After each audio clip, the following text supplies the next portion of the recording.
그깟 푼돈 가지고 넌 왜 그러니? 어머님 1억이 푼돈이에요? 1억 빌려주고 못 받고 있는데 시어머니는 푼돈이라네요. 이 돈 먼저 빌려준 게 아니라 시누이가 급하다고 바로 1억 보냈는데요. 근데 문제는 지금 연락이 아예 안 됩니다. 이게 정상인가요? 여러분이라면 이 상황에서 어떻게 하실 건지 댓글로 남겨주세요. 구독과 좋아요도 부탁드려요. 어이없는 이야기 시작해 볼게요. 회계 프로그램의 차가운 화면 앞에서 은하는 벌써 12번째 숫자를 대조하며 마우스를 움켜쥐고 있었어요. 퇴근 시간이 1시간 넘도록 지났지만 텅 빈 사무실에는 정막을 가르는 형광등 소리만이 시끄럽게 윙윙거렸죠.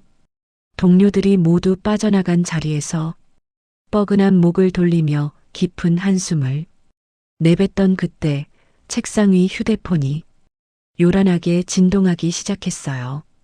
화면에 뜬 이름은 시어머니 명숙이었어요. 평소라면 저녁 8시가 넘어서야 반찬이 떨어졌다거나 가습이 고지서가 나왔다는 핑계로 전화를 하던 사람이 퇴근 시간도 전인 6시도 안 돼요. 연락을 한 건 분명 심상치 않은 징조였죠. 은하는 본능적으로 불길한 냄새를 맡으며 화면을 응시하다 전화를 받았어요. 여보세요, 어머님? 전화를 받기가 무섭게 수화기 너머로 악을 쓰는 듯한 울음소리가 터져 나왔어요. 은하야, 나야.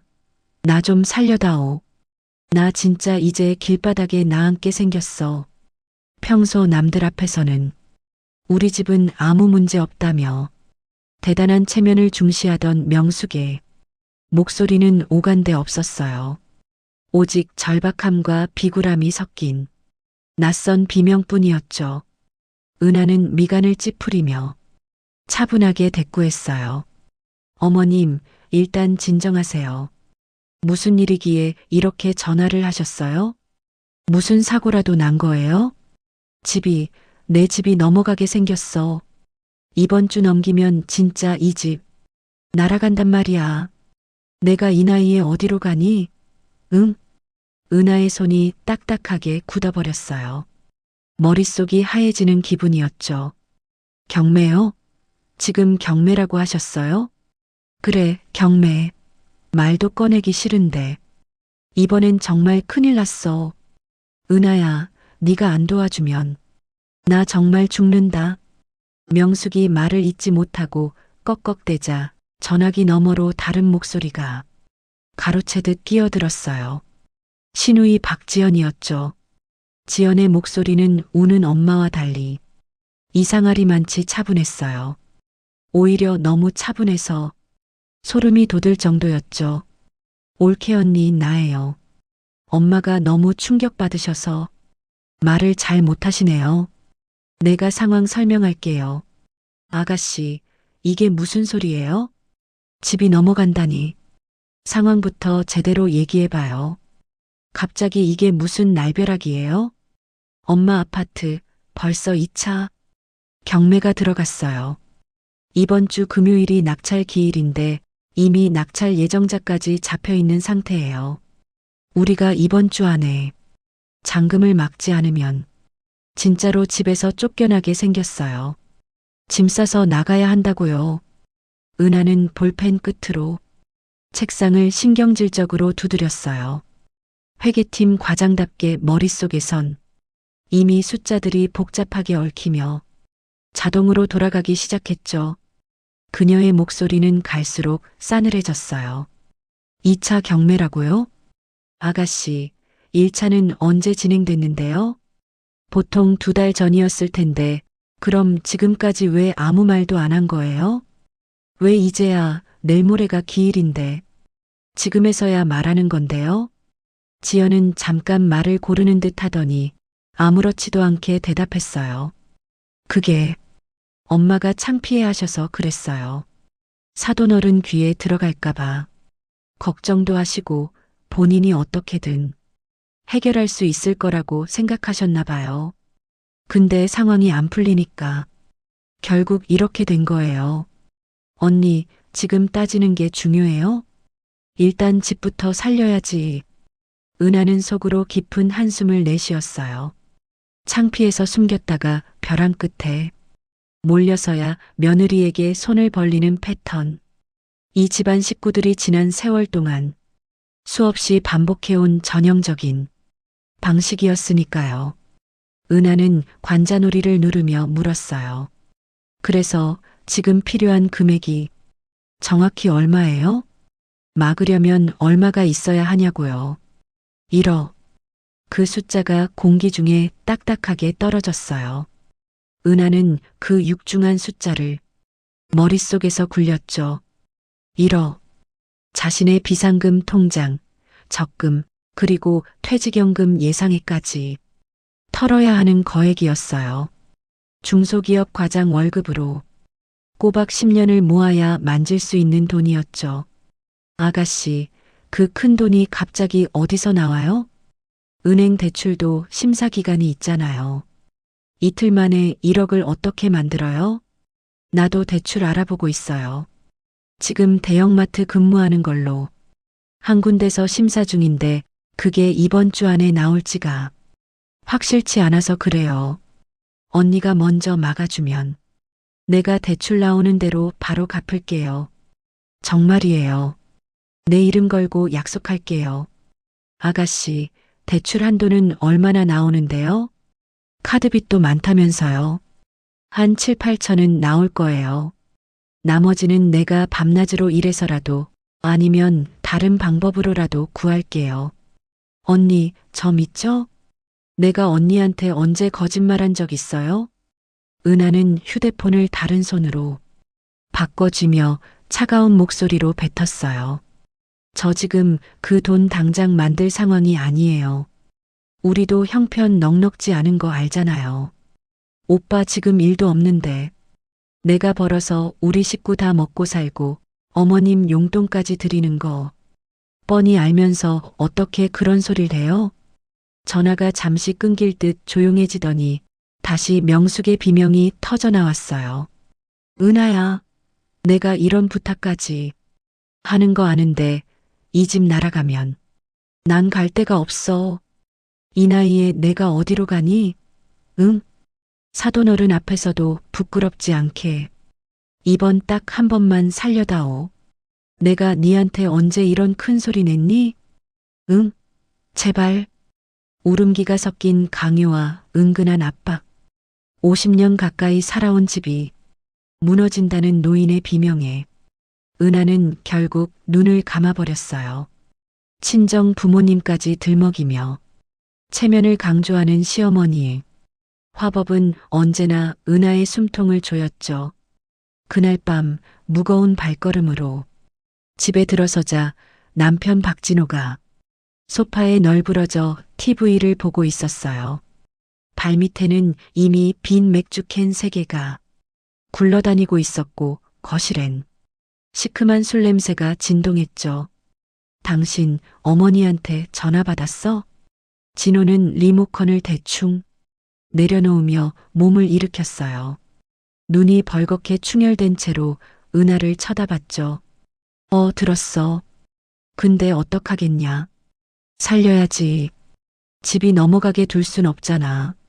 진호 씨, 당신은 지금 그게 그렇게 단순하게 나와? 1억이 그냥 생기는 돈이야? 우리 통장 잔고 알긴 해? 당신 사업 말아먹고 노는 동안 내가 어떻게 돈 모았는지 옆에서 지켜봤잖아. 그래도 집이 날아가면 엄마가 어디 가냐고. 당신이 좀 해결해줘라. 당신 유능하잖아. 회계팀 과장이면 그런 거 잘 알 거 아냐. 은하는 가방을 바닥에 내팽개치며 남편을 노려봤어요. 가슴 밑바닥에서 뜨거운 것이 울컥 치밀어 올랐죠. 진호 씨, 내가 매달 어머니 댁 관리비에 공과금 생활비까지 다 보내고 있는 거 몰라? 당신 카드값 메꾸느라 내가 얼마나 피 말리는 줄 정말 몰라서 그래? 피는 물보다 진하다고? 그 진한 피 때문에 내 피가 마르는 건 안 보이니? 아, 거참 말이 많네. 가족끼리 이럴 때 돕는 거지. 당신은 왜 그렇게 계산적이야? 장인어른이 그렇게 가르치셨어? 사람이 정이 있어야지, 정이. 진호는 짜증스럽다는 듯 다시 소파에 등을 기댔어요. 더 이상 대화를 이어갈 의지도 아내에 대한 미안함도 없는 사람처럼 보였죠. 은하는 그 무책임한 뒷모습을 보며 주먹을 꽉 쥐었어요. 은하는 분노를 삼키며 방으로 들어가 책상에 앉았어요. 그리고 노트북을 열어 법원 경매 정보 사이트에 접속했죠. 최명숙 명의 아파트 주소. 손가락이 미세하게 떨리고 있었어요. 화면에 차가운 텍스트들이 떴어요. 2차 경매 진행 중. 기일 이번 주 금요일. 현재 낙찰 예정가 확인 완료. 채권의 합계가 집값을 이미 위협하고 있었죠. 은하의 눈이 화면을 천천히 아주 샅샅이 읽어 내려갔어요. 그리고 그 밑에 붙어 있는 상세 채권자 목록에서 믿을 수 없는 항목 하나를 발견했죠. 시중은행, 저축은행, 대부업체 둘, 그리고 선명하게 적힌 이름 하나. 박지연. 신우이 지연이 이미 본인 명의로 어머니 집에 4천만 원에 근저당을 설정해둔 상태였어요. 대출 심사를 기다리고 있다며 언니가 1억을 막아주면 바로 갚겠다던 지연의 말은 애초에 명백한 거짓말이었던 거예요. 이미 자기 빚으로 집을 담보 잡고 있는 사람이 어떻게 추가 대출을 받아서 갚겠다는 건지 앞뒤가 전혀 맞지 않았죠. 은하는 노트북 화면을 뚫어지게 쳐다봤어요. 지연이 밤낮으로 도박에 빠져 살며 카드 빚을 지고 있다는 소문이 사실이었음을 깨닫는 순간이었죠. 가족이라는 이름으로 자신을 속이고 10년 넘게 일군 전 재산을 통째로 삼키려는 저들의 탐욕이 보였어요. 창문 밖에서는 을씨년스러운 바람 소리가 들려왔어요. 은하는 노트북을 끄지 못한 채 파르르 떨리는 손을 움켜쥐고 한참을 가만히 앉아 있었죠. 어둠 속에서 은하의 눈빛이 전보다 훨씬 차갑고 날카롭게 빛나기 시작했습니다. 금요일 오전 10시 은하는 은행 창구 앞에 돌덩이처럼 무거운 몸을 앉히고 있었어요. 대출 서류에 도장을 찍는 손끝이 미세하게 떨리고 있었죠.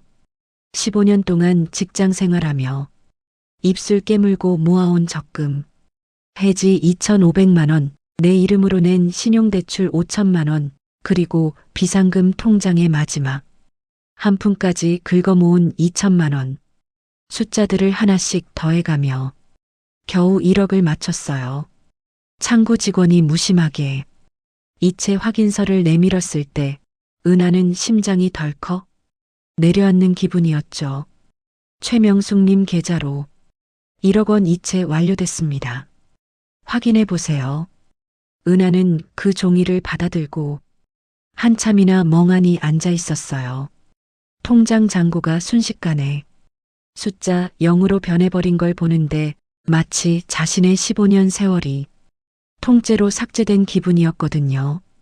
가족이라는 이름의 쇠사슬이 사람을 이렇게 무력하게 만든다는 걸 이 나이에도 새삼 뼈저리게 실감하는 순간이었죠.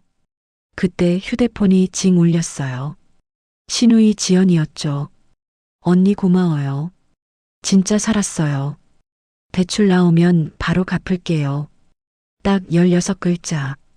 1억이라는 거액에 대한 감사 인사치고는 지나치게 가볍고 경박했어요. 은하는 그 문자를 물끄러미 바라보다 답장도 하지 않은 채 휴대폰을 가방 깊숙이 처박았죠. 가슴 한구석에서 불길한 싸늘함이 스멀스멀 피어올랐거든요. 사흘이 지났을까요? 시어머니 명숙에게서 전화가 왔어요. 목소리는 언제 죽는 소리를 했냐는 듯 예전의 기고만장한 톤으로 완전히 돌아와 있었죠. 은하야, 이번 주말에 집 와서 밥이나 같이 먹자. 알겠어요. 갈게요. 은하는 감정을 꾹 누른 채 짧게 대답했어요.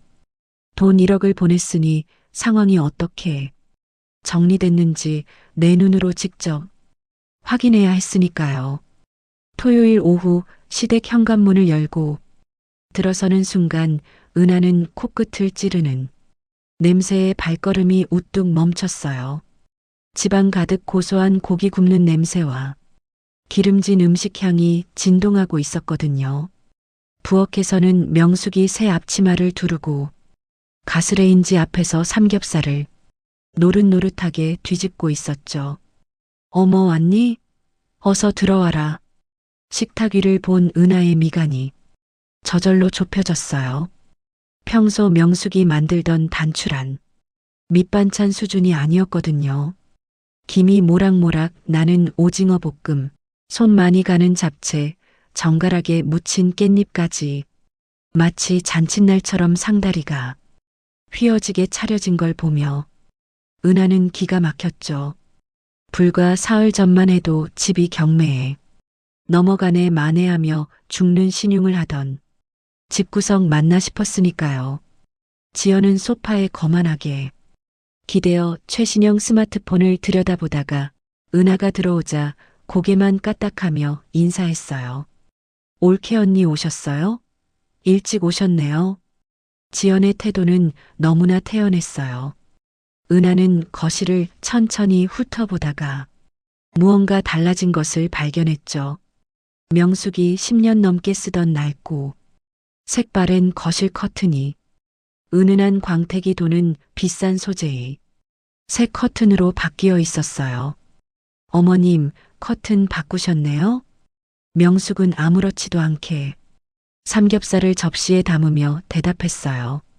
응, 그거 너무 오래돼서 보기 흉하잖니. 마침 백화점에서 세일하길래 이참에 확 바꿨어. 집안 분위기가 확 살지? 1억 빚을 져서 며느리 등골을 빼먹은 사람이 백화점 세일 타령을 하며 커튼을 바꾸다니요.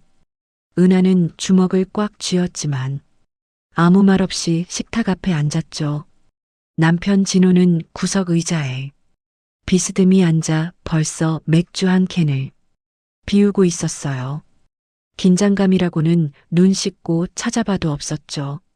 사흘 전에 집이 통째로 날아갈 뻔했다는 흔적은 이 공간 어디에도 없었어요. 밥을 먹는 내내 명숙에 입은 쉴 새가 없었어요. 그래도 이번에 해결되고 나니까 속이 다 시원하다. 은하야, 이게 다 네 덕분이야. 내가 네 복은 있다니까. 나중에 꼭 갚으셔야 해요. 어머님, 저 그 돈 대출까지 받아서 해드린 거예요. 은하의 뼈 있는 말에 명숙은 짐짓 웃으며 지연을 쳐다봤어요. 그럼 당연하지. 지연이도 대출 승인만 나면 바로 준다잖니. 그치? 지연은 상추쌈을 크게 싸서 입에 넣으며 고개를 끄덕였어요. 맞아요, 올케 언니. 이번 주 중에는 결과 나올 거예요. 나오면 바로 송금해 드릴게요. 걱정 마세요. 은하는 숟가락을 내려놓고 지연을 똑바로 응시했어요. 아가씨, 대출은 어디서 알아보고 계시는 거예요? 정확히 어디 은행인가요? 지연은 질문이 불편한지 미간을 살짝 찌푸리며 대답했어요. 제2금융권 쪽으로 알아보고 있어요. 저 마트에서 일한 경력도 있고 해서 금방 나올 거예요. 한도는 얼마나 나온다고 하던가요? 7천에서 8천 사이는 무난하게 나올 거래요. 담당자가 그랬어요. 그럼 나머지 2천만 원은요? 그건 어떻게 마련하실 계획이죠? 아, 올케 언니는 참. 제가 다 알아서 구할 방법이 있다니까요. 언니는 너무 걱정이 많으셔서 탈이에요. 제가 제 앞가림도 못할까봐 그러세요? 말이 너무 부드럽고 매끄럽게 흘러나왔어요. 빚독촉에 시달리던 사람. 특유의 절박함이나 무게감이 지연에게서는 눈곱만큼도 느껴지지 않았죠. 은하는 그 매끄러운 말투가 오히려 가시처럼 느껴져 목구멍이 답답해졌어요. 식사가 끝나고 명숙이 과일을 깎으러 부엌으로 들어간 사이 은하는 지연과 단둘이 남게 됐어요. 아가씨, 저 아가씨한테 솔직하게 여쭤보고 싶은 게 있어요. 뭔데요? 말씀하세요. 지연은 귀찮다는 듯 휴대폰 화면을 스크롤하며 대꾸했어요. 어머님 댁에 아가씨 명의로 4천만 원 근저당 걸려 있는 거 저 다 알고 있어요. 그거 설명 좀 해주시죠. 지연의 손가락이 화면 위에서 멈칫했어요. 하지만 이내 태어난 척 눈을 치켜뜨며 은하를 바라봤죠. 아, 그거요? 그거 예전에 제가 엄마 좀 도와드리려고 잠깐 명예 빌려드린 거예요. 별거 아니니까 신경 쓰지 마세요. 별거 아니라고요? 어머니 집을 담보로 아가씨가 돈을 쓰신 거잖아요. 근데 왜 집이 넘어가는 책임을 저한테 떠넘기신 거예요? 올케 언니, 그건 어머니랑 저랑 이미 다 합의된 부분이에요. 우리 가족 내부 사정인데 언니가 사사건건 관여하실 사안은 아니라고 보는데요. 지연의 목소리는 낮고 단호했어요. 설명이 아니라 아예 선을 긋고 무시하는 투였죠. 제가 왜 관여를 하면 안 되죠? 제 생돈 1억이 들어갔는데요. 제가 남인가요?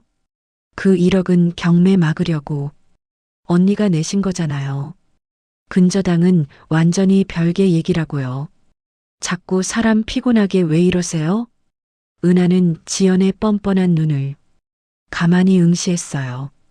거짓말을 하고 있다는 건 확실했지만 이들의 탐욕이 어디까지 뻗어 있는지 아직 다 보이지 않았죠. 그날 밤 집으로 돌아오는 차 안에서 은하는 입을 굳게 다물었어요. 남편 진호가 조수석에서 술 기운에 코까지 골며 자는 동안 은하는 핸들을 쥔 채 오늘 본 것들을 하나씩 복기했죠. 뜬금없는 새 커튼, 과하게 풍족했던 식탁, 그리고 지연의 그 가볍고 뻔뻔한 태도. 집에 도착하자마자 은하는 방으로 들어가 노트북을 켰어요. 회계팀 과장으로서 쌓아온 집요함으로 지연의 채무 관련 정보를 다시 뒤졌죠. 그러다 카드사 연체 조회 결과에서 충격적인 사실을 발견했어요. 지연 명의의 카드 2장, 지난달까지 수천만 원이 연체되어 거래 정지 상태였던 그 카드들이 은하가 1억을 보낸 이번 주 들어서 전액 상환으로 깨끗하게 정리되어 있었던 거예요. 은하의 눈이 화면 위에서 멈췄어요. 경매를 막으라고 보낸 1억이 명숙의 계좌에 꽂히자마자 지연의 개인 빚과 카드 연체금이 먼저 정리됐다는 뜻이었죠. 정작 집을 살리는 데 써야 할 돈이 엉뚱한 곳으로 줄줄 새고 있었던 거예요. 창밖에서 거센 빗소리가 시작됐어요.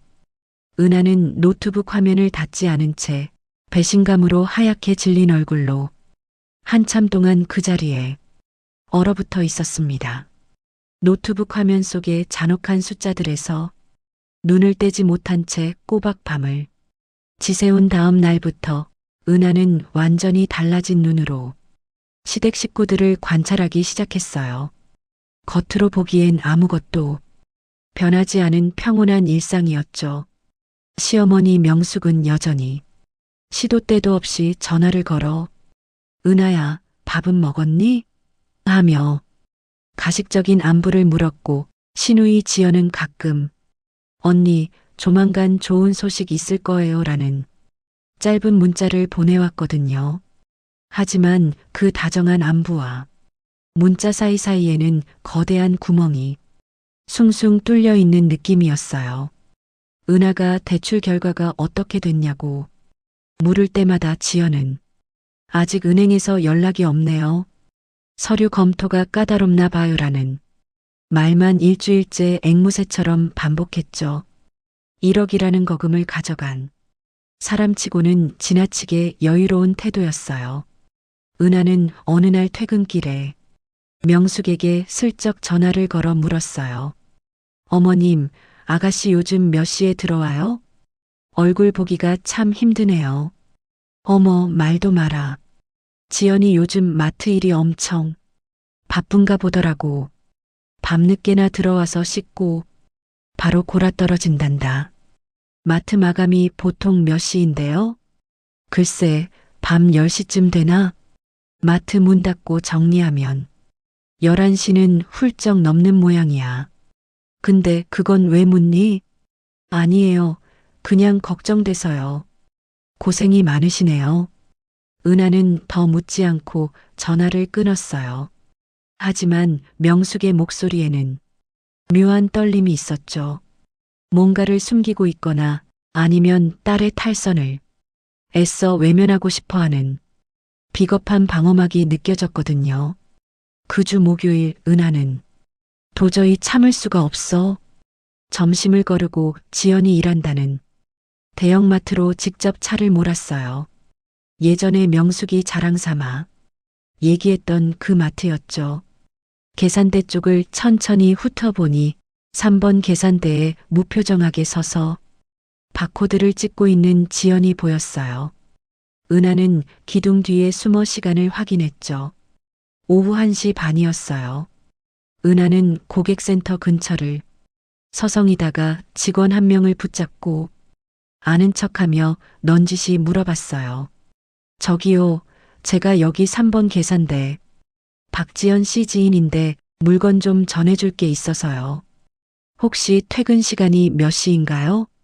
아, 박지연 씨요? 그분 파트타임이라 오후 6시면 교대하고 퇴근하세요. 6시. 은하의 심장이 차갑게 식어내렸어요. 지연이 시댁에 들어오는 시간은 항상 밤 11시가 넘어서였고 명숙이 말한 마감 시간인 10시와도 전혀 맞지 않았죠. 실제 퇴근 시간인 6시부터 집에 들어오는 밤 11시까지 무려 5시간이나 되는 공백이 있었던 거예요. 그 5시간 동안 지연은 대체 어디서 무엇을 하고 있는 걸까요? 은하는 그날 저녁 일부러 야근을 핑계대고 6시에 맞춰 마트 직원 출입구 근처 골목에 차를 세웠어요. 멀찍이 주차하고 숨을 죽인 채 출입구를 주시했죠. 6시 20분쯤 됐을 때 사복으로 갈아입은 지연이 가방을 어깨에 둘러매고 나타났어요. 지연은 스마트폰 화면을 다급하게 들여다보더니 주변을 살필 겨를도 없이 지하철역 방향으로 경보하듯 걷기 시작했어요. 은하는 적당한 거리를 유지하며 지연의 뒤를 쫓았어요. 지연은 지하철을 2번이나 갈아타며 복잡한 노선을 이동하더니 은하가 한 번도 가본 적 없는 도시 외곽의 낡은 상가 골목에서 내렸죠. 그곳은 유흥업소와 허름한 식당들이 뒤섞여 유난히 번잡한 곳이었어요. 지연은 익숙한 듯 낡은 빌딩 지하로 연결된 어두운 계단을 밟고 내려갔습니다. 은하는 계단 입구에서 멈춰 섰어요. 입구 옆 벽에는 스포츠 게임장이라는 정체불명의 간판이 작은 불빛을 내뿜고 있었죠. 은하는 그 자리에 얼어붙은 듯 서서 한동안 움직이지 못했어요. 스포츠 게임장이라는 이름을 달고는 있지만 이런 음침한 지하 공간이 무엇을 하는 곳인지 모를 성인은 없었으니까요. 경찰의 단속을 피해 간판만 바꿔 달고 영업하는 불법 도박장임이 분명했죠. 은하는 떨리는 손으로 휴대폰을 꺼내 시간을 찍었어요. 오후 7시 4분. 그리고 건물 외관, 조잡한 간판, 골목 이름이 적힌 표지판까지 하나하나 사진으로 남겼죠. 1억 원이라는 거금을 경매 막는데 썼다던 지연이 사실은 매일 밤 이런 곳에서 은하의 피 같은 돈을 탕진하고 있었던 거예요. 집으로 돌아온 은하는 술에 취해 코를 골며 자고 있는 남편 진호를 뒤로하고 방으로 들어가 문을 잠갔어요. 노트북을 열어 그동안 차곡차곡 모아온 자료들을 하나의 폴더로 정리하기 시작했죠. 지연의 카드 연체 정리 내역, 어머니 집의 근저당 설정 서류 사본, 그리고 오늘 찍은 도박장 진입 사진들까지요. 은하는 폴더 이름을 아주 차갑고 건조하게 붙였어요. 확인된 것들. 다음 날 아침 명숙에게서 다시 전화가 왔어요. 목소리는 더할 나위 없이 밝고 경쾌했죠. 은하야, 우리 지연이가 이번 주말에 집에서 다 같이 삼겹살이나 구워 먹자고 하더라. 너 고생한다고 먼저 자리를 만들자네. 바쁘지 않으면 꼭 와라. 아가씨가 직접요? 갑자기 왜요? 글쎄, 요즘 가족들 얼굴 보기 힘들다고 한번 다 모이자고 하더라고. 네 생각 많이 하더라니까. 은하는 잠깐 침묵하다가 차갑게 대답했어요. 알겠어요, 어머님. 갈게요. 전화를 끄는 은하의 눈빛이 서늘하게 가라앉았어요. 이번 주말 지연이 먼저 자리를 만들겠다고 한 의도가 무엇인지 은하는 이미 짐작하고 있었죠. 돈을 다 날리고 또 다른 거짓말을 지어내려는 속셈인지 아니면 상황을 모면하려는 쇼인지. 한 가지 확실한 건 은하는 이미 추악한 진실을 모두 보고 말았다는 사실이었어요. 그리고 한 번 본 진실은 절대로 사라지지 않는 법이죠. 은하는 가방 속에 챙겨둔 자료들을 손끝으로 쓸어내리며 다가올 주말의 심판을 조용히 준비했습니다. 주말 오후 시댁 거실에는 팽팽한 긴장감이 감도는 가운데 네 사람이 모였어요.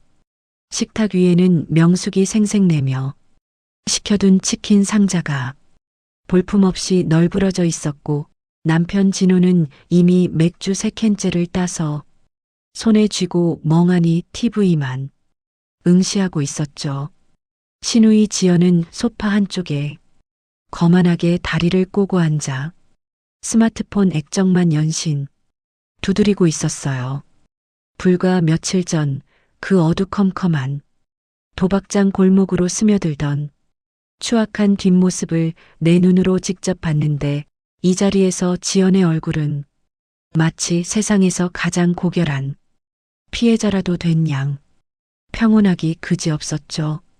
은하는 타들어가는 속을 누르며 자리에 앉아 마음속으로 차분히 순서를 정했어요. 그래, 마지막으로 기회를 주자. 본인 입으로 진실을 말할 기회를. 식사가 거의 끝나갈 무렵 은하가 무겁게 입을 뗐어요.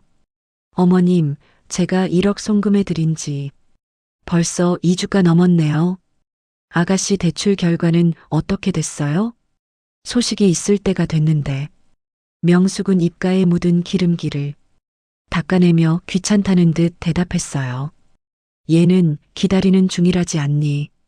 나라에서 하는 대출도 아니고 은행 일이 어디 하루 이틀 만에 뚝딱 되는 거냐? 너는 애가 왜 그렇게 성미가 급해? 급한 게 아니라 상식적으로 여쭤보는 거예요. 대출 심사는 보통 영업일 기준 열흘이면 결과가 나오거든요. 벌써 보름이 지났잖아요. 은하는 시선을 돌려 지연을 똑바로 응시했어요. 지연의 손가락이 폰 위에서 순간 멈칫하는 게 보였죠. 아가씨, 정확히 어느 은행에 신청하신 거예요? 1금융권인가요? 아니면 저번처럼 2금융권인가요? 상품명이 뭐예요? 지연이 신경질적으로 폰을 내려놓으며 인상을 확 썼어요.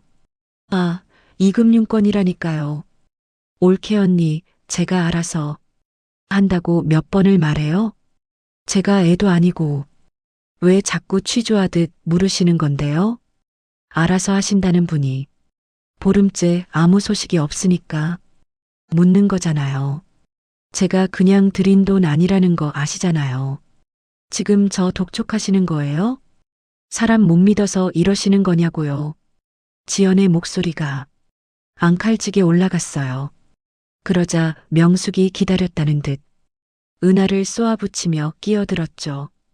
은하야, 너는 애가 왜 그렇게 매정하니? 지연이가 된다고 하면 되는 거지. 왜 사람을 범죄자 취급하며 채근을 해? 지연이 지금 마트 일하느라 몸도 마음도 지쳐있는 애한테 어머님, 저 지금 채근하는 게 아니에요. 1억이에요, 1억. 제 10년치 적금 다 깨고 제 이름으로 빚까지 내서 만든 생돈이라고요. 상환 일정이 어떻게 되는지 묻는 게 어떻게 매정한 게 되나요? 순간 거실의 공기가 얼음장처럼 차갑게 굳어버렸어요. 지연은 입술을 삐죽거렸고 진호는 그저 맥주만 들이켰죠. 그때 명숙이 기가 막히다는 듯 혀를 끌걸 차며 툭 내뱉었어요. 아유, 그깟 푼돈 1억 가지고 왜 이렇게 사람을 들들 볶아대? 너희 친정에서도 그렇게 가르치더냐? 시댁 식구들 숨통 조이라고.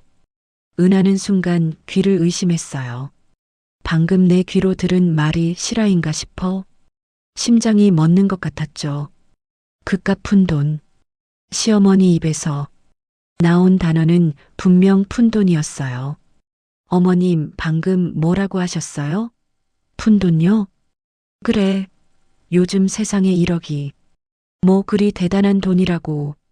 아파트 전셋값도 안 되는 돈 가지고 유세도 적당히 해야지. 사람이 살다 보면 좀 늦어질 수도 있는 거지. 요즘 세상에 1억이 푼돈이라고요? 어머님, 그 푼돈 없어서 집 경매 넘어간다고 울고불고 난리 치신 게 누군데 지금 그런 말씀을 하세요? 어허, 이게 어디서 눈을 똑바로 뜨고 대들어? 우리가 가족이니까 믿고 부탁한 거지. 누가 뺏어 먹는데? 가족끼리 믿어야지. 너는 돈 앞에 부모 형제도 없는 거니? 명숙의 목소리에 살벌한 날이 서기 시작했어요. 적반하장도 유분수지. 은하의 가슴은 분노로 터져나갈 것 같았죠. 그때 지연이 소파에서 벌떡 일어나며 은하의 앞까지 다가왔어요. 올케 언니, 솔직히 말씀드릴게요. 저 지금 상황 아주 안 좋아요. 근데 언니는 올 때마다 돈. 사람 숨막히게 돈 얘기만 하시잖아요. 언니가 그렇게 몰아붙이면 제가 나올 대출도 안 나오겠어요. 제가 몰아붙이는 게 아니라 당연한 권리를 주장하는 거예요. 아가씨가 날린 돈이 얼마인지 제가 모를 줄 아세요? 당연한 게 어딨어. 가족 사이에 이자 계산하듯이 따박따박 따지는 사람이 세상에 어딨냐고. 언니 진짜 무서운 사람이다. 소름 돋아. 지연은 오히려 자기가 피해자인 양 눈을 부릅뜨고 대들었어요. 명숙은 그런 딸이 기특하다는 듯 고개를 끄덕이며 거들었죠. 은하는 옆에서 이 지옥 같은 상황을 구경만 하는 남편 진호를 바라봤어요. 진호 씨, 당신은 할 말 없어? 당신 어머니랑 동생이 나한테 이러는데 보고만 있을 거야? 진호는 맥주캔을 내려놓으며 짜증 섞인 표정으로 외면했어요. 아, 나한테 왜 그래? 나는 모르는 일이라니까. 당신들이 알아서 해결해. 왜 쉬는 날 사람 골치 아프게 만들어? 모르는 일이라고? 당신 어머니 집 지킨다고. 내 이름으로 대출받은 돈이야. 당신도 같이 갚아야 할 빚이라고. 그건 어머니 사정이지. 내 사정이야? 당신이 유능하니까. 알아서 했겠지. 난 몰라. 진호는 대답 대신 거실을 나가버렸어요. 아무 책임도 지지 않겠다는 비겁한 방관, 아니 침묵으로 시댁 식구들의 폭력에 가담하고 있었던 거죠. 은하는 더 이상 말을 잇지 않았어요. 분노가 극에 달하자 어느 순간 머릿속이 차갑게 식으면서 소름 끼칠 정도로 선명해지는 기분이 들었거든요. 아, 이 사람들은 사람이 아니구나. 내가 지켜야 할 가족이 아니었구나. 은하는 천천히 자리에서 일어나 가방을 챙겼어요. 오늘은 이만 가보겠습니다. 예, 치킨 남았는데 더 먹고 가지 그러니? 너희 친정은 예의도 안 가르치나 보구나. 시어머니가 말씀하시는데 쌩안이 가버리고 명숙은 조금 전 푼돈이라며 비수를 꽂았던 사람이 맞나 싶을 정도로 태연하게 소파에 기대 앉아 있었죠. 은하는 대꾸도 하지 않은 채 현관으로 걸어 나갔어요. 뒤에서 지연이 언니 성격 진짜 이상해 라고 비아냥거리는 소리가 들렸지만 은하는 뒤를 돌아보지 않았습니다. 차 안에서 한참 동안 시동을 걸지 못한 채 운전대를 꽉 움켜쥐었어요. 15년간의 희생이 푼돈이라는 한마디에 쓰레기 취급당한 그 순간이 머릿속에서 반복 재생됐죠. 집에 도착한 은하는 거실불도 켜지 않은 채 책상 앞에 앉았어요. 서랍 깊숙한 곳에서 지난 10년간의 가계부와 통장 내역을 모두 꺼냈죠. 형광펜을 들고 시댁으로 흘러들어간 돈들을 하나하나 체크하기 시작했어요. 관리비, 공과금, 시어머니 용돈, 지연의 핸드폰 요금, 이름 모를 병원비까지 숫자가 선명하게 드러났어요. 지난 1년 동안만 시댁으로 나간 돈이 무려 2,300만 원. 은하 자신의 1년 생활비인 1,400만 원보다 900만 원이나 더 많은 돈이 그들에 의해 사라지고 있었던 거예요. 푼돈이라고 했지. 그깟 푼돈. 어둠 속에서 은하의 입꼬리가 싸늘하게 올라갔어요. 슬퍼서 웃는 게 아니었어요. 15년간 은하를 올감했던 가족이라는 족쇄를 완전히 끊어내겠다는 잔인한 결심이 표정으로 새어나온 거였죠. 은하는 노트북을 켜고 가장 잘하는 일을 시작했습니다. 그것은 바로 회수할 수 없는 불량 채권을 완벽하게 정리하는 작업이었습니다. 그날 밤부터 은하는 잠을 이루지 못했어요. 침대에 누워 눈을 감아도 어둠 속에서 숫자지들이 환영처럼 떠올랐거든요. 2,300만 원. 자신의 1년 생활비보다 훨씬 많은 거액이 매년 시댁이라는 밑빠진 도구로 흘러들어갔다는 사실이 도저히 믿기지 않았죠. 은하는 결국 새벽 1시에 자리에서 일어났어요. 차가운 거실로 나와 노트북을 켜고 인터넷 뱅킹에 접속했죠. 이번엔 1년이 아니라 결혼 후 최근 2년치 모든 기록을 샅샅이 뒤져보기로 했어요. 화면 가득 시퍼런거래 내역들이 폭포수처럼 쏟아졌어요. 은하는 엑셀 파일을 새로 만들어 항목을 나누기 시작했죠. 시댁 아파트 관리비, 남편 진호이, 카드값 대납, 도시가스, 수도세, 시어머니 명숙의 용돈, 그리고 시누이 지연에게 보낸 의문의 이체 내역들까지.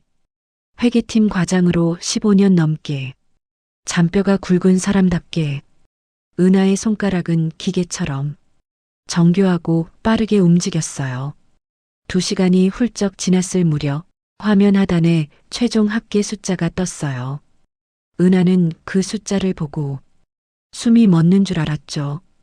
1억 원을 송금하기 전 순수하게 생활비 명목으로만 빠져나간 돈이 4,700만 원이었어요. 은하는 떨리는 손으로 남편 진호의 카드 내역을 열었어요. 진호 명의의 카드 2장은 결제일마다 은하의 급여 통장에서 자동이체로 칼같이 빠져나가고 있었죠. 진호가 밖에서 마신 술값, 친구들과의 유흥비가 전부 은하의 피땀 어린 돈으로 메워지는 구조였던 거예요.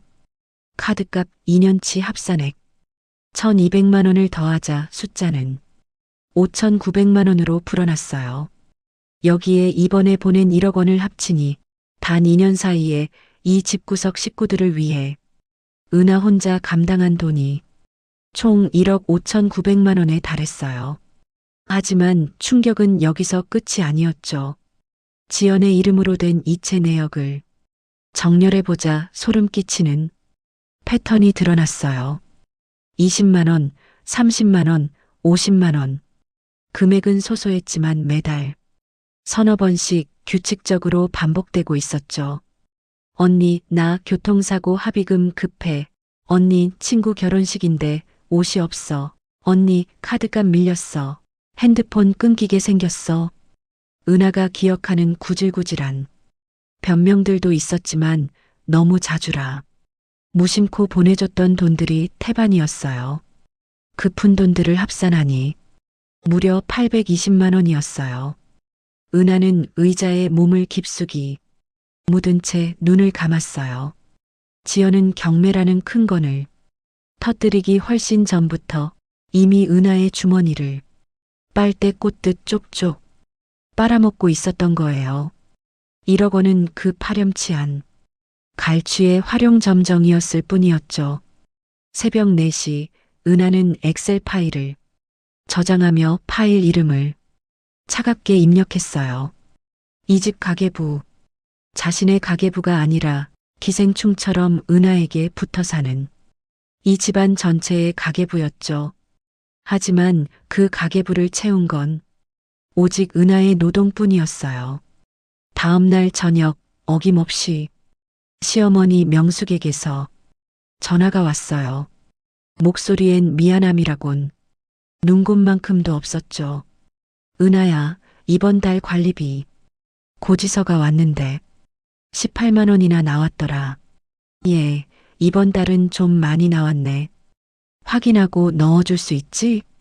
은하는 잠시 천장을 바라보며 감정을 억눌렀어요. 어머님, 관리비 제 통장에서 자동이체로 나가고 있는 거 잊으셨어요? 그래.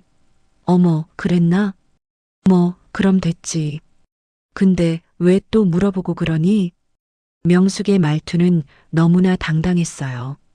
마치 맡겨놓은 돈을 찾아 쓰는 사람처럼 며느리의 희생을 공기처럼 당연하게 여기고 있었죠. 어머님, 관리비만 나가는 게 아니에요. 어머님, 덱수도세, 도시가스, 인터넷 요금까지 전부 제 이름으로 자동이체 걸려 있어요. 벌써 3년째고요.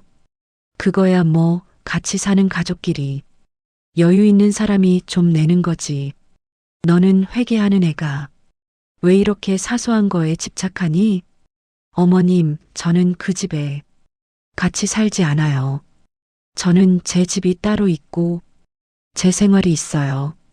제가 어머님 댁 공과금을 내드리는 건 의무가 아니라 제 선이었어요. 그런데 어머님은 그게 왜 당연한 권리라고 생각하세요? 수화기 너머로 서늘한 침묵이 흘렀어요. 이내 명숙의 목소리가 비아냥거리는 투로 변했죠. 은하, 너 요즘 진짜 왜 그러니? 사람이 왜 이렇게 날카롭고 변했어? 1억 좀 해줬다고 시어머니를 이렇게 가르치려 들어?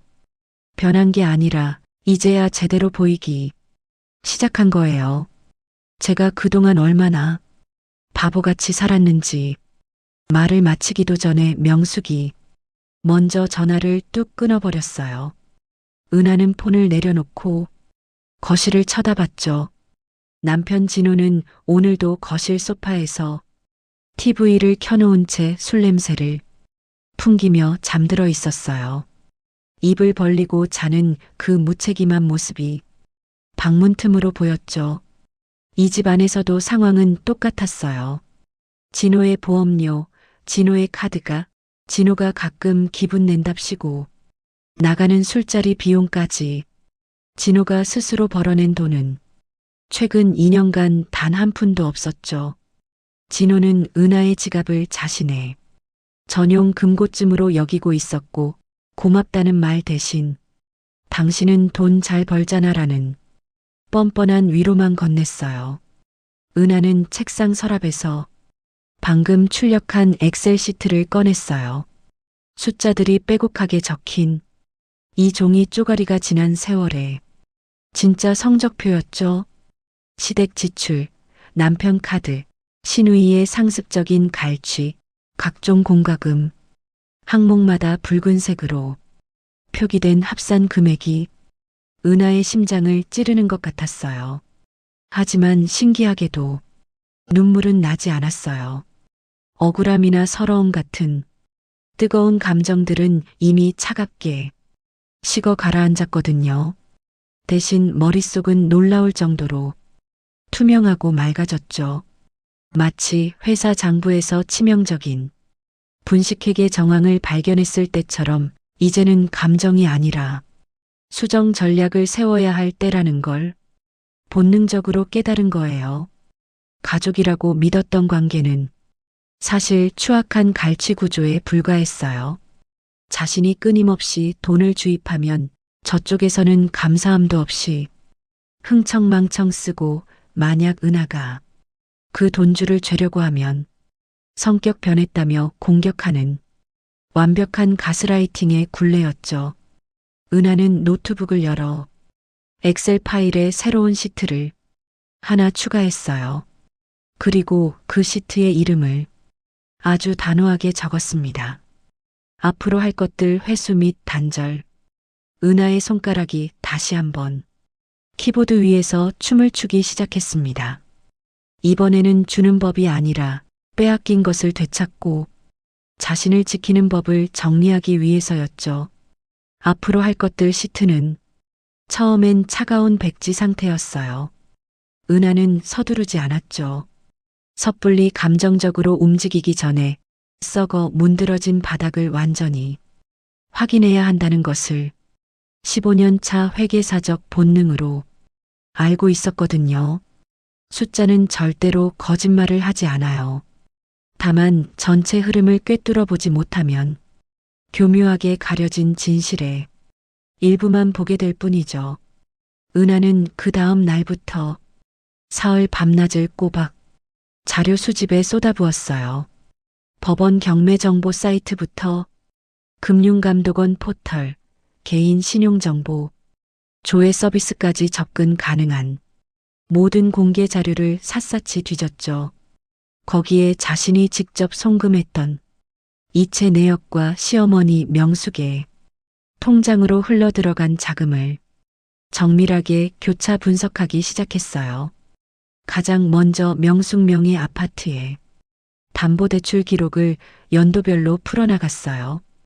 1차 담보대출은 6년 전이었고 금액은 5천만 원이었죠. 그 다음 2년 뒤에 3천만 원에 추가 대출이 일어났고 4년 전에는 듣도 보도 못한 대부업체 두 곳에서 각각 1,500만 원씩 근저당이 잡혔어요.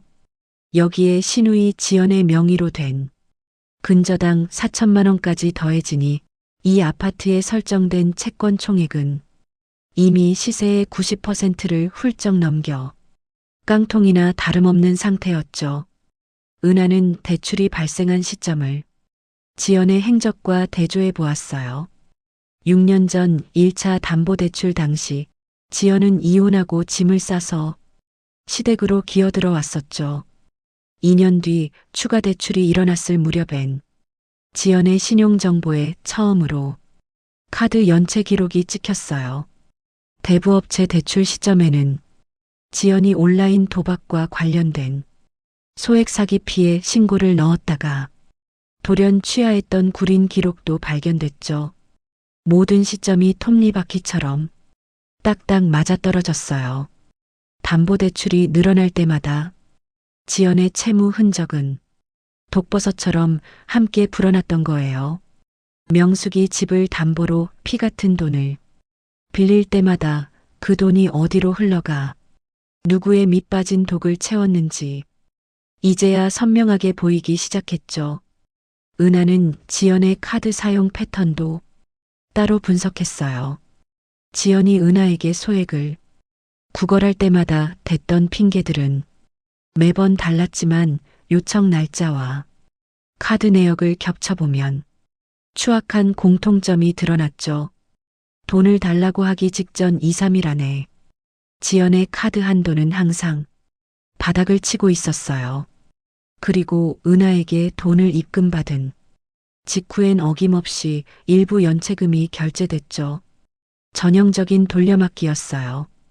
카드 한 장으로 막으면 다른 카드가 터지고 그걸 막으려고 빌리고 빌린 돈으로 이자를 막으면 원금은 그대로인 채 빚의 덩어리만 괴물처럼 커지는 구조였죠.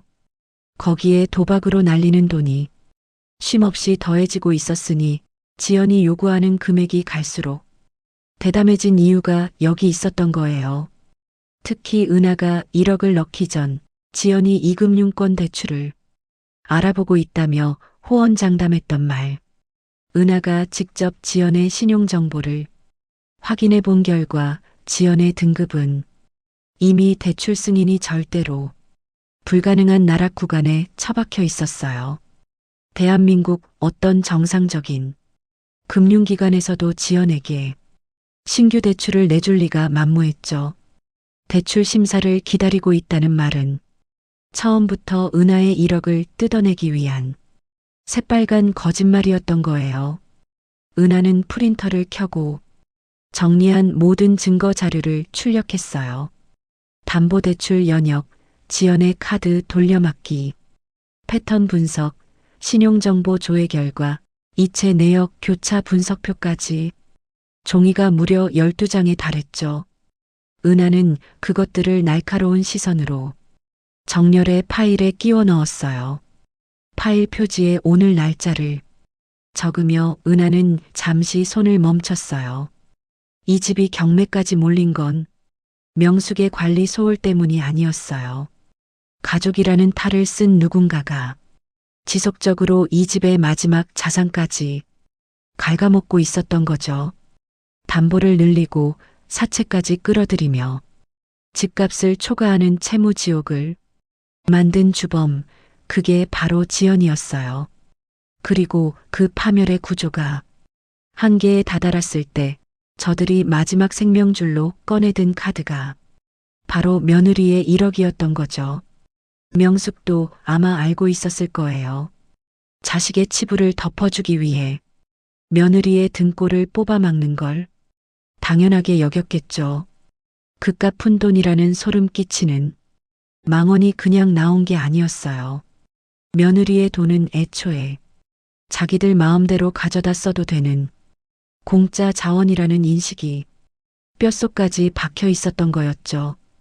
은하는 완성된 파일을 서랍 깊숙한 곳에 밀어 넣었어요.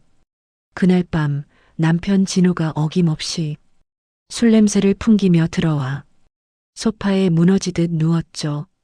여보, 오늘 엄마한테 전화 왔었어. 당신 요즘 너무 이상하다고 왜 그러냐고 하시더라. 은하는 주방에서 차가운 물을 컵에 따르며 무미건조하게 대꾸했어요. 어머님이 제 어떤 부분이 구체적으로 이상하다고 하시던가요? 말투가 너무 차가워졌다고. 전에는 안 그러더니 요즘은 사사건건 따지는 것 같다고 서운해하셔. 따지는 게 아니라 팩트를 확인하는 거예요. 그게 그거지. 뭘 그렇게 딱딱하게 굴어. 전혀 달라요. 진호는 귀찮다는 듯 몸을 돌려 천장을 멍하니 바라봤어요. 은하야, 그냥 좀 예전처럼 넘어가면 안 돼? 엄마도 지금 집 때문에 얼마나 힘드신데 당신까지 왜 이래? 어머님이 왜 힘드신지, 그 근본적인 이유가 뭔지 당신은 정말 몰라요? 그야 뭐 집이 경매 넘어갈 뻔하고 돈 문제 생기고 그러니까 그렇지. 집 문제가 왜 생겼는지 정말 한 번도 의심 안 해봤어요? 진호는 대답하지 않았어요. 진실을 마주하기 싫어하는 비겁한 자의 침묵이었죠. 은하는 서랍에서 그 두툼한 파일을 꺼내 진호의 코앞 소파 위로 던지듯 올려놓았어요. 당신 동생 박지연 때문이에요. 지난 6년 동안 어머님 집 담보로 대출 끌어다 쓰고 대부업체까지 끌어들인 게 누군지 알아요? 그 돈 다 어디 갔을 것 같아요? 도박이에요, 도박. 아, 당신 말이 너무 심하잖아.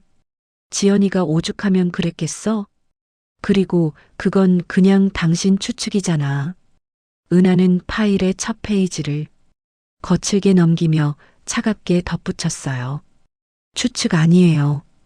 여기 숫자랑 날짜, 계좌 내역까지 다 나와 있어요. 눈이 있으면 직접 봐요. 진호는 파일에 손조차 대지 않았어요.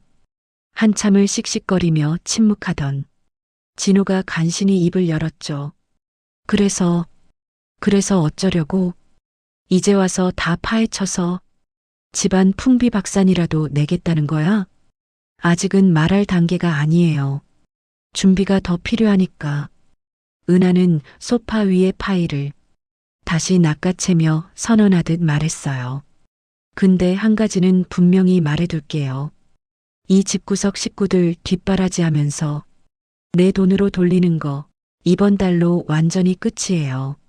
당신 보험료, 카드가, 시댁 공과금까지 전부 다.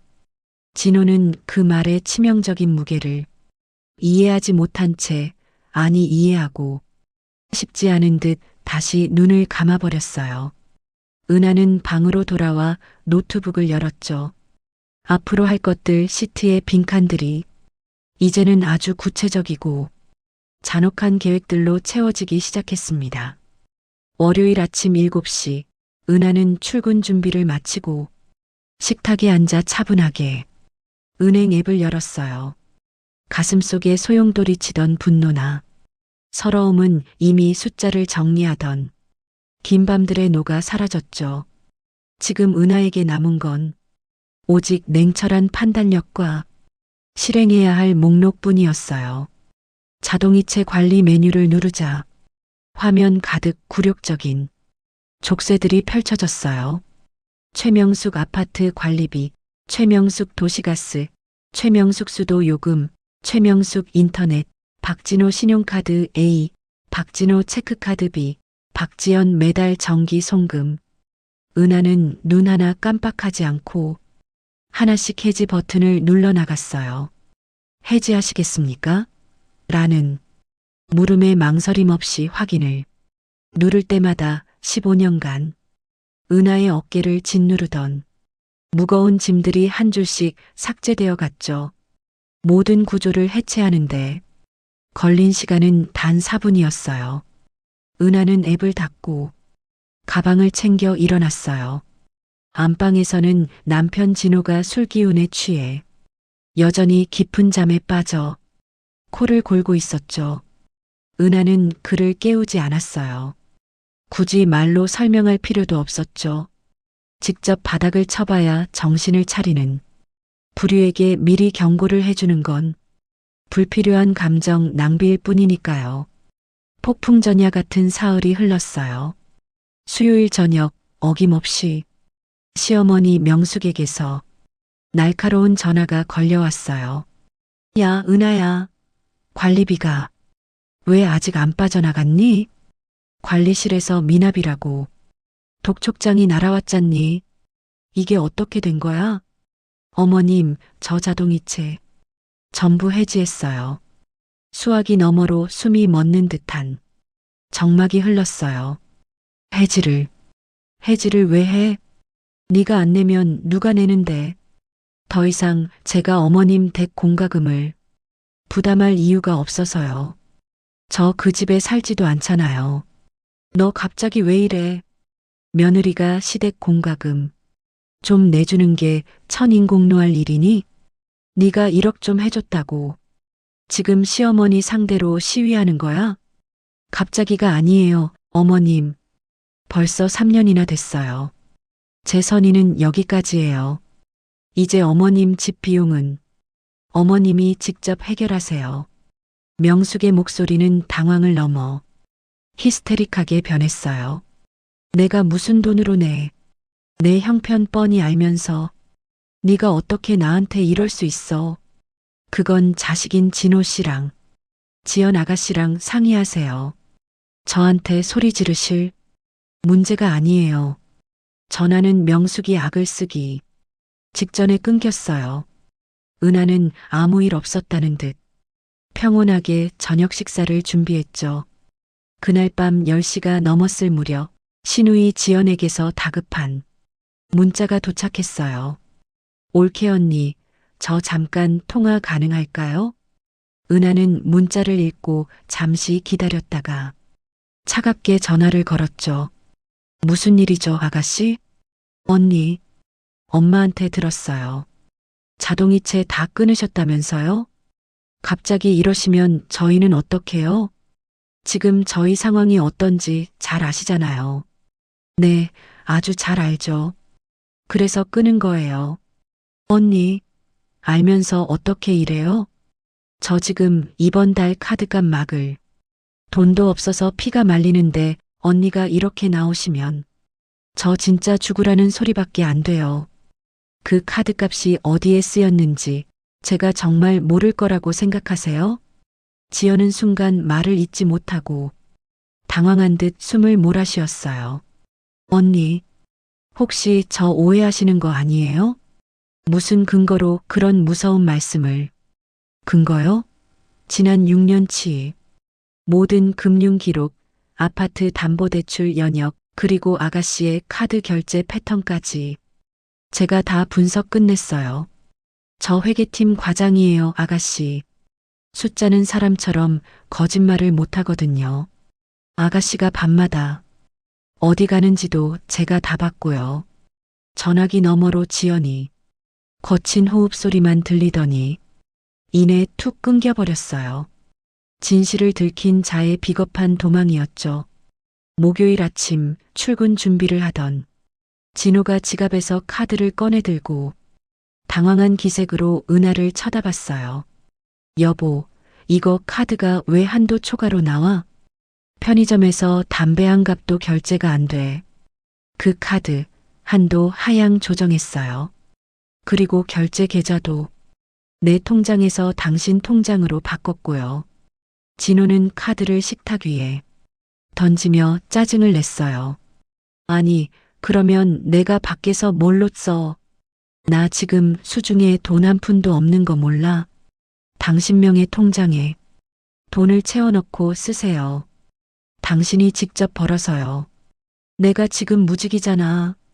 사업 망하고 쉬고 있는 거 뻔히 알면서 어떡해. 당신이 나한테 이래? 부부가 의리가 있어야지. 의리요? 당신이 말하는 의리는 내가 당신 빚 갚아주고 술값 대주는 건가 보죠? 이제 그런 의리는 없어요. 당장 나가서 막노동이라도 하세요. 진호는 벼락이라도 맞은 표정으로 은하를 빤히 바라봤어요. 은하는 그 흔들리는 눈빛을 서늘하게 받아냈죠. 당신, 정말 왜 이렇게 됐어? 대체 뭐가 문제야? 문제는 10년 전부터 있었어. 내가 내 눈을 가리고 모른 척 했을 뿐이지. 이제 내 눈 가렸던 손 치우기로 했으니까 당신도 당신 인생 직접 책임져. 그날 오후 시어머니 명숙에게서 다시 전화가 왔어요. 이번엔 거의 비명에 가까운 목소리였죠. 난방비가 미납되어 가스 공급 중단 예고장이 붙었다는 거였어요. 은하야, 날씨가 이렇게 추운데 가스 끊기면 나더러 얼어 죽으라는 거냐? 당장 이거 안 내놓고 뭐해? 납부 기한 내에 어머님 돈으로 내시면 중단 안 돼요. 내가 돈이 어딨어. 나 노령연금 몇 푼 받는 거 네가 다 알면서. 어머님, 그 아파트 팔면 채권 다 갚고도 몇 천만 원은 남을 거예요. 그걸로 작은 집 얻어서 생활하세요. 그게 어머님이 살 길이에요. 뭐, 아파트를 팔아? 내가 죽어도 이 집은 못 팔아. 이게 어떤 집인데? 그 집은 이미 어머님 집이 아니에요. 지연 아가씨랑 사채업자들이 다 갉아먹은 껍데기일 뿐이죠. 이번 주 넘기면 진짜 길바닥입니다. 명숙은 전화기 너머에서 꺽꺽대며 숨을 몰아쉬더니 마지막 발악을 하듯 소리쳤어요. 너 정말 나한테 그깟 공과금 몇 푼 안 내주겠다고 이 난리를 치는 거냐? 너 참 독하다, 독해. 어머님, 기억 안 나세요? 1억 원도 그깟 푼돈이라고 하셨잖아요. 푼돈인데 어머님이 직접 내시면 되겠네요. 전화는 차갑게 끊겼어요. 은하는 휴대폰을 테이블 위에 내려놓고 창밖에 차가운 노을을 바라봤어요. 단 사흘 만에 명숙은 4번을 울며 불며 전화를 걸었고 지연은 자취를 감췄으며 진호는 생전 처음으로 자신의 카드 한도를 걱정하기 시작했죠. 은하 혼자 온몸으로 막고 있던 썩은 댐의 구멍이 얼마나 거대했는지 이제야 저들은 온몸으로 쏟아지는 물벼락을 맞으며 실감하고 있었어요.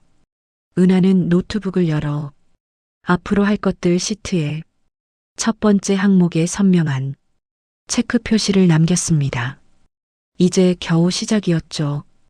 그 주 금요일 오후 은하가 사무실에서 산더미 같은 월말 결산 서류를 검토하며 업무를 마무리하고 있을 때 남편 진호에게서 전화가 왔어요. 평소 낮 시간에는 은하의 눈치를 보느라 먼저 연락하는 법이 거의 없던 진호였기에 은하는 액정 화면에 뜬 이름을 차갑게 내려다보다 전화를 받았죠. 왜요? 무슨 일이죠? 은하야. 나 지금 엄마 집에 와 있는데 여기 상황이 생각보다 너무 심각해. 지금 난리가 났어. 뭐가 어떻게 심각한데요? 도시가스가 오늘 오전부터 차단됐대. 보일러도 안 돌아가고 가스레인지도 안 켜져서 엄마가 지금 밥도 못하고 찬 바닥에 앉아 계셔. 이게 말이 되냐? 은하는 무표정한 얼굴로 키보드에서 손을 뗐어요. 언제 차단됐다고요? 오늘 오전이라니까. 엄마가 울면서 나한테 전화해서 급하게 달려왔는데 내 카드도 지금 다 정지돼 있잖아. 이거 어떻게 해야 돼? 당신이 빨리 어떻게 좀 해봐. 미납요금 납부하면 당일 바로 복구돼요. 편의점 가서 지로 용지로 납부 가능하니까 가서 내세요.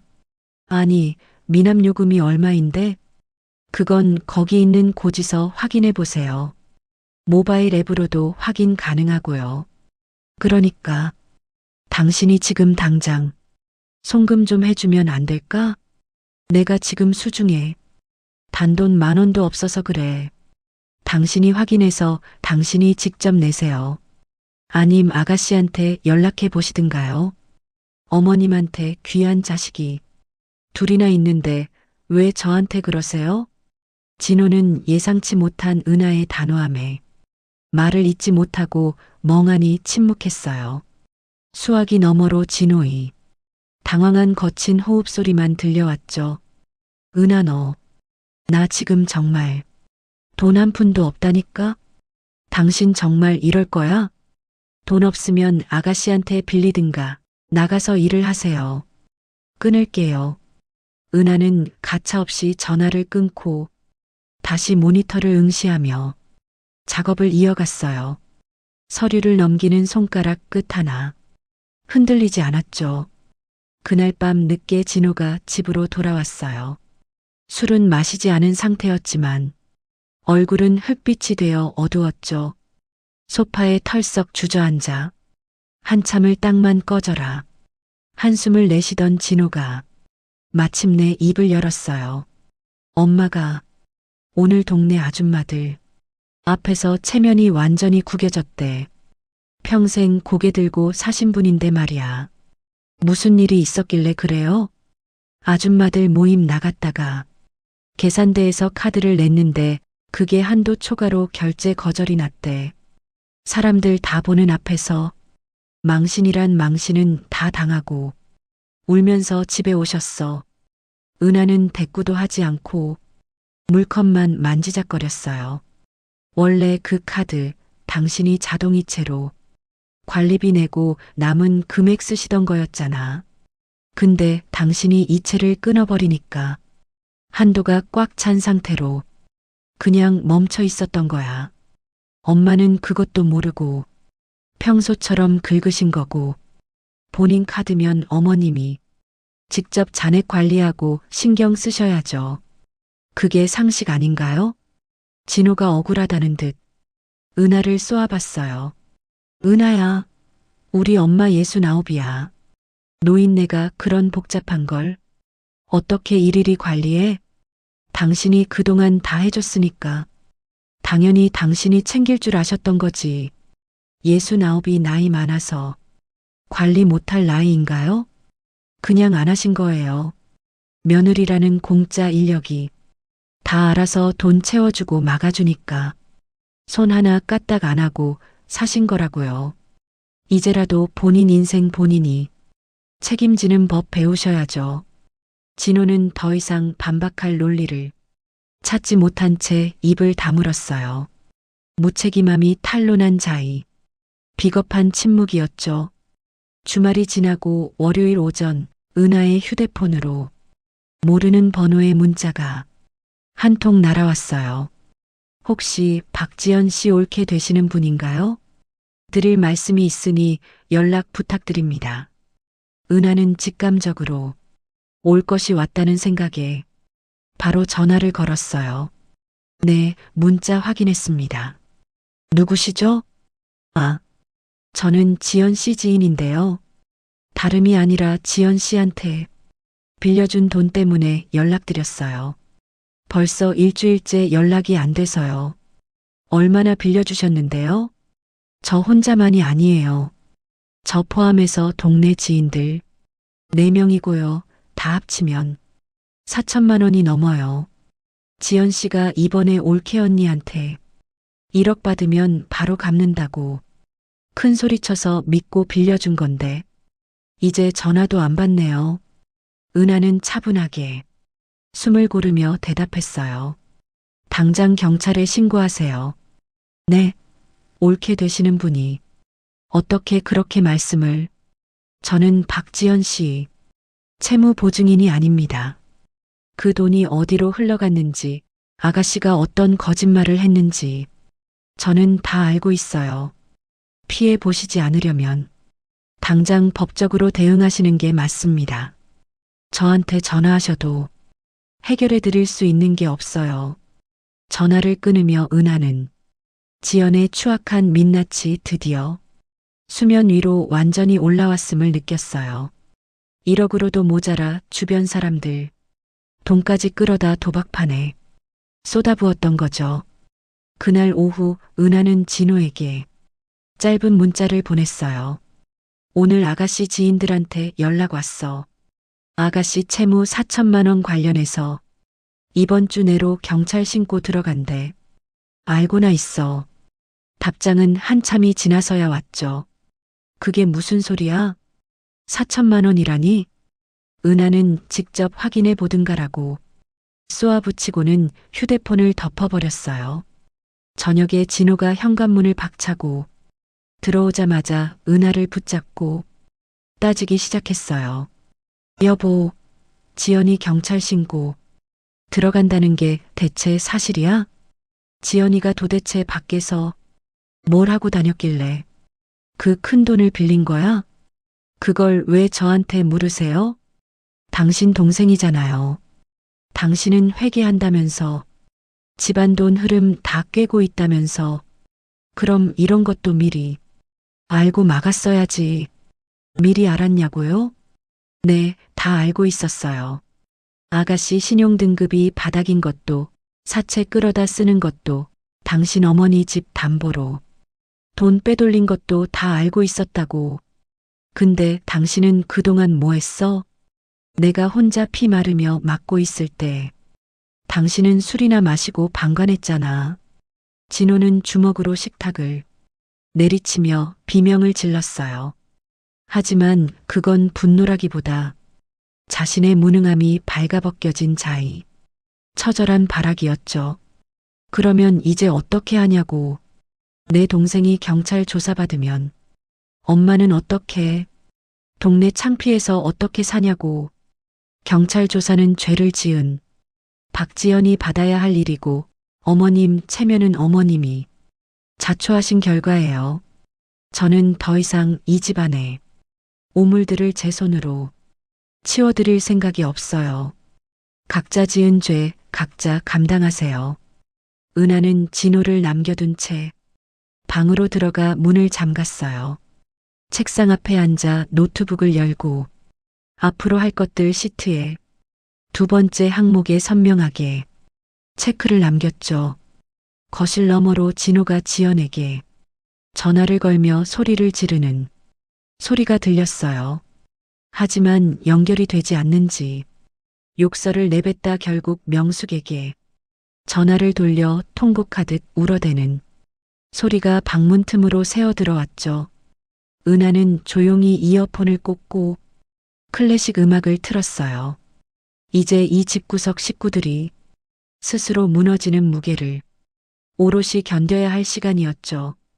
은하라는 거대한 버팀목이 사라진 자리에 남은 건 차디찬 현실의 잔해뿐이었습니다. 법원 경매 낙찰 통보가 전산에 뜬 날은 유난히 하늘이 시퍼런 목요일이었어요. 은하는 그 소식을 남편 진호의 입을 통해 들은 게 아니었어요. 출근하자마자 루틴처럼 법원 경매 정보 사이트를 확인했거든요. 화면에 뜬 낙찰 완료라는 네 글자와 낙찰 금액을 확인하며 은하는 천천히 커피 한 모금을 들이켰어요. 분노도 슬픔도 없었죠. 회계장부의 마감 기한이 다가와 숫자를 맞춘 것뿐이었으니까요. 진호에게서 비명 섞인 전화가 온 건 오전 10시가 조금 넘어서였어요. 여보, 은하야. 지금 엄마 집 낙찰됐대. 이거 어떡해. 진짜 길바닥에 나앉게 생겼어. 알고 있어요. 알고 있었다고? 어떻게? 아침에 공고 확인했어요. 진호는 한동안 말을 잊지 못하고 헉헉거렸어요. 아내가 너무나 무덤덤했기 때문이죠. 엄마 지금 충격받아서 쓰러지셨어. 방문 걸어 잠그고 나오지도 않으셔. 당신이 지금 와서 좀 달래드려야 하는 거 아니야? 병원에 실려가실 정도인가요? 아니면 제가 의사인가요? 아, 너 진짜 말이 너무 심한 거 아니야? 심한 게 아니라 현실을 말씀드리는 거예요. 이미 낙찰됐고 대금 납부되면 비워줘야 해요. 제가 가서 달랜다고 낙찰이 취소되나요? 은하는 냉정하게 전화를 끊고 다시 엑셀 화면으로 눈을 돌렸어요. 그날 저녁 지연에 대한 소식도 마침표를 찍었어요. 돈을 빌려준 지인 4명이 결국 참다 못해 지연을 사기 혐의로 정식 고소했다는 내용이었죠. 진호가 보낸 문자 메시지는 절망으로 가득 차 있었어요.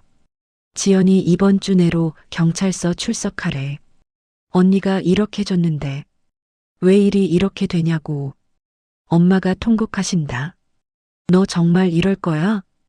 은하는 문자를 읽고 조용히 삭제 버튼을 눌렀어요. 더 이상 답장할 가치조차 느끼지 못했거든요. 주말이 되자 진호는 폐인이 된 몰골로 시댁에서 돌아왔어요. 술 냄새는 나지 않았지만 얼굴엔 패배감과 무책임함이 덕지덕지 묻어 있었죠. 그는 소파에 앉자마자 은하를 원망 어린 눈초리로 쳐다봤어요. 은하야, 이제 엄마 갈 데가 정말 없어. 집 비워주면 그 짐 다 어디다 두고 노인네는 어디서 자냐고. 임대주택 알아보세요. 요즘 시스템 잘 되어 있어요. 엄마가 그런 걸 어떻게 알아봐. 평생 이런 일 겪어본 적도 없는 분인데. 그럼 아들인 당신이 알아봐야죠. 저도 제 손으로 어머님 집 알아봐 드린 적 없어요. 이번 기회에 아들 노릇 좀 하세요. 진호가 벌떡 일어나며 소리를 질렀어요. 나 지금 돈 한 푼도 없다고. 몇 번을 말해. 우리가 부부면 같이 해결해야 할 문제 아니야? 은하는 손에 들고 있던 찻잔을 탁자에 탁 소리나게 내려놓았어요.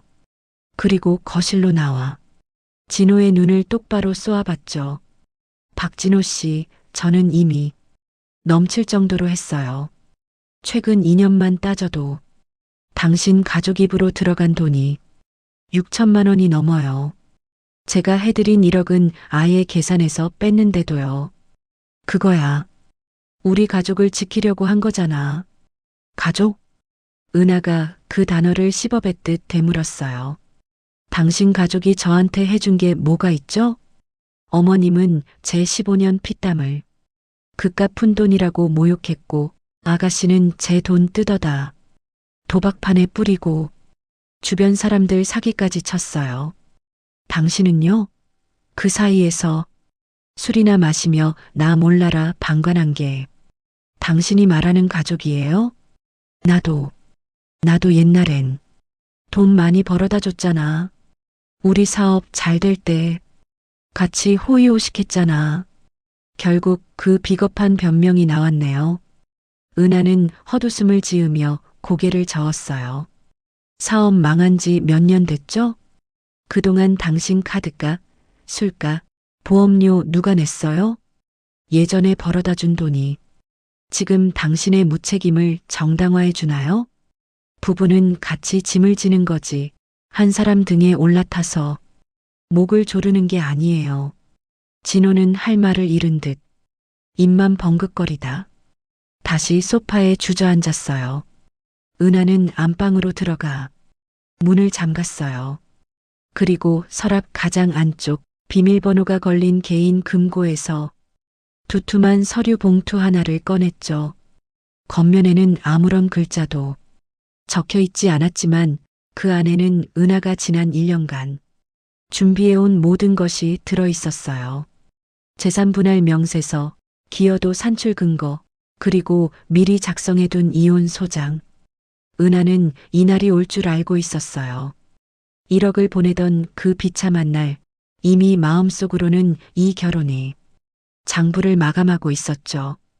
회계사적 치밀함으로 은하는 증거를 수집했고 상대가 스스로 무너질 때까지 기다렸어요.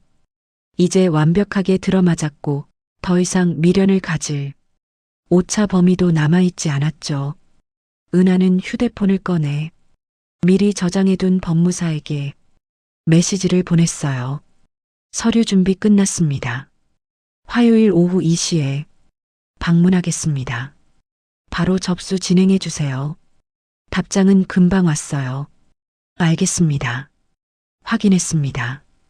은하는 휴대폰을 내려놓고 창밖의 고요한 밤 풍경을 응시했어요. 가슴속이 이토록 시원하고 투명할 수 있다는 게 신기할 정도였죠. 감정에 휩쓸려 내린 결정이 아니라 차가운 계산과 확신 끝에 도달한 결론이었기에 흔들림은 없었어요. 다음 날 아침 은하는 평소와 다름없이 일어났어요. 정갈하게 옷을 입고 가방을 챙기고 구두를 신었죠. 거실 소파에서 웅크리고 자던 진호가 부스럭거리는 소리에 눈을 떴어요. 그는 여전히 은하가 예전처럼 출근해서 돈을 벌어오고 저녁이면 시댁 문제를 해결해 줄 거라 믿는 눈치였죠. 여보, 오늘 저녁에 엄마 집 짐 옮기는 것 좀. 은하는 현관문 손잡이를 잡은 채 뒤도 돌아보지 않고 짧게 대답했어요. 다녀올게요. 할 일이 많거든요. 아파트 복도로 나오자 차가운 새벽 공기가 은하의 뺨을 스쳤어요. 엘리베이터 거울 속에 비친 자신의 모습은 전보다 훨씬 단단하고 생기 있어 보였죠. 오늘도 출근을 해야 했어요. 이번 달 월급은 이제 오롯이 은하 자신만을 위해 쓰일 테니까요. 15년 만에 처음으로 자신의 노동이 타인의 구멍난 인생을 메우는 도구가 아닌 자신의 자유를 지키는 방패가 되었다는 사실에 은하는 가벼운 발걸음을 옮겼습니다. 이제 진짜 이은하의 인생이 시작되고 있었습니다. 우리는 흔히 가족이라는 울타리 안에서는 모든 것이 이해되고 용서받아야 한다고 배웁니다. 하지만 이 이야기가 우리에게 던지는 묵직한 질문은 하나입니다. 희생이 당연해지는 순간 그것이 과연 사랑인가 하는 점이죠. 주인공 은하가 15년 동안 지켜온 것은 단순한 가정이 아니라 어쩌면 가족이라는 환상, 이었을지도 모릅니다. 내가 조금 더 참고 내가 조금 더 메우면 언젠가는 모두가 제자리를 찾을 거라는 선한 믿음 말이죠.